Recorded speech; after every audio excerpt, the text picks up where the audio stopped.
Del sueldo al sueño, la historia de Laura y su camino hacia la libertad financiera. Laura era una joven de 28 años que vivía en una gran ciudad. Trabajaba como analista administrativa en una empresa de logística. Su sueldo era estable, suficiente para pagar su renta, los servicios, la comida y alguna que otra salida con sus amigos. Sin embargo, cada fin de mes, el mismo patrón se repetía, revisaba su cuenta bancaria y quedaba con apenas unos pocos dólares ahorrados. Ella no se consideraba una persona irresponsable con el dinero.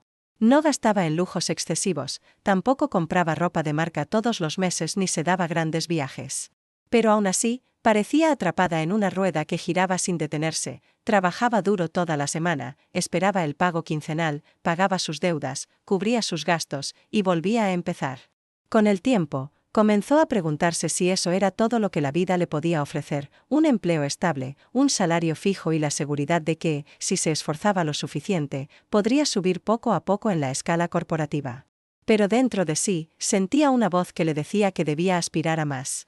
El despertar un día, durante un almuerzo con su compañera de oficina, Clara, la conversación se desvió hacia las metas a futuro. «Yo quiero tener mi propia empresa en 5 años», dijo Clara con entusiasmo. «Estoy ahorrando para invertir en un pequeño negocio de pastelería». Laura se sorprendió. Nunca había pensado en algo así. «¿Y cómo planeas hacerlo?», preguntó con curiosidad. «Primero, eliminé mis deudas», respondió Clara.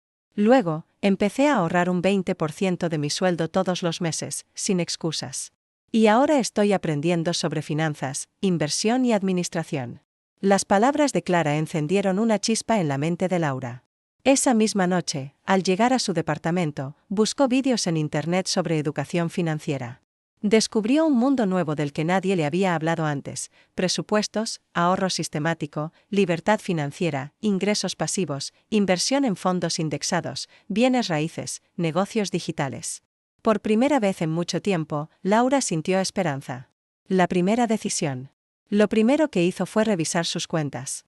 Descubrió que gastaba más de lo que creía en pequeños lujos, cafés diarios, aplicaciones de música y series que casi no usaba, transporte por aplicación en lugar de transporte público.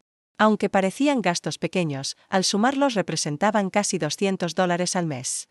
Laura tomó una decisión firme: durante los próximos 6 meses, haría un plan estricto para reducir esos gastos innecesarios.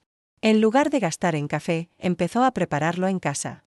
Canceló las suscripciones que no utilizaba. Comenzó a planear mejor sus compras en el supermercado, evitando alimentos que terminaban desperdiciados. El resultado fue inmediato. En el primer mes logró ahorrar $250, algo que nunca antes había conseguido. Esa victoria, aunque pequeña, le demostró que sí podía cambiar su realidad. El fondo de emergencia. Motivada por ese progreso, Laura decidió crear un fondo de emergencia.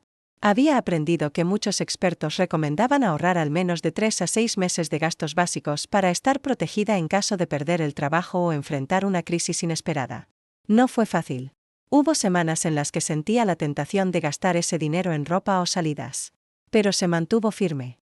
Cada vez que sentía la debilidad de rendirse, recordaba la sensación de seguridad que tendría cuando alcanzara su meta. Después de un año, había acumulado $6,000 en su fondo de emergencia. Para Laura, fue un momento de orgullo. Por primera vez, sentía que tenía un pequeño colchón que la protegía de cualquier imprevisto. El salto al mundo de la inversión. Con el fondo listo, Laura se animó a dar el siguiente paso: invertir. Al principio tenía miedo, pues siempre había escuchado que invertir era arriesgado y que se podía perder todo. Pero entendió que no invertir también era un riesgo, porque el dinero guardado sin crecer perdía valor con el tiempo debido a la inflación. Se inscribió en un curso en línea sobre inversiones básicas. Aprendió sobre fondos indexados, acciones, bonos y bienes raíces.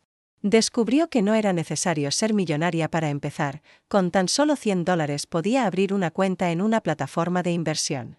Así lo hizo. Cada mes destinaba una parte de su sueldo a un fondo indexado. Al principio los rendimientos parecían pequeños, pero al ver el crecimiento mes tras mes, comprendió el poder del interés compuesto. Laura había pasado de ser alguien que vivía al día, a convertirse en una inversionista principiante con visión de futuro. La mentalidad del crecimiento. Uno de los cambios más importantes no fue solo en sus finanzas, sino en su mentalidad.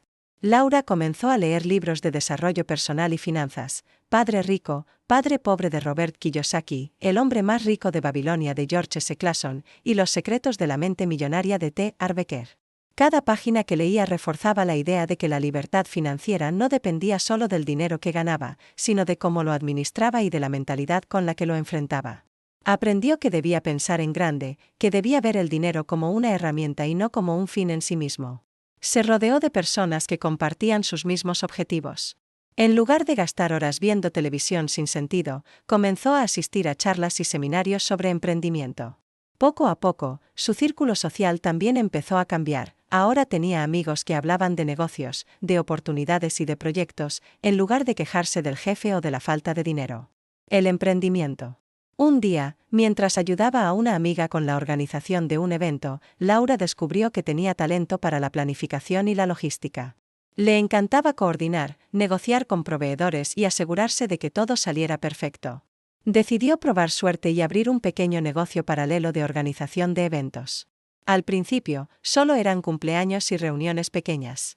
Luego, poco a poco, llegaron bodas, conferencias y fiestas de empresa. El dinero extra que ganaba no lo gastaba, lo reinvertía en mejorar su negocio y en aumentar sus inversiones. Ese ingreso adicional fue el motor que aceleró su camino hacia la independencia. Obstáculos en el camino. El proceso no fue fácil. Hubo meses en los que perdió clientes, ocasiones en las que dudó de sí misma y noches en las que pensó en renunciar a su sueño. También enfrentó críticas de familiares que le decían que estaba arriesgando demasiado. Pero cada vez que quería rendirse, recordaba cómo había empezado, atrapada en un ciclo de sueldo y gasto, sin control sobre su futuro. Esa memoria la impulsaba a seguir adelante. El resultado: después de 5 años de disciplina, Laura logró un cambio impresionante. Había duplicado sus ingresos gracias a su emprendimiento. Tenía un portafolio de inversiones diversificado. Había comprado un pequeño departamento que ahora rentaba como ingreso pasivo. Y, lo más importante, tenía la libertad de decidir cómo quería vivir su vida. Ya no trabajaba únicamente por necesidad, sino por pasión. Tenía la opción de rechazar proyectos que no le interesaban y de viajar cuando quería. Había descubierto que la verdadera riqueza no era solo el dinero, sino la libertad de elegir. La lección final. Un día, en una charla a jóvenes universitarios, Laura resumió su viaje en una frase que se grabó en la mente de todos. La libertad financiera no se logra de la noche a la mañana.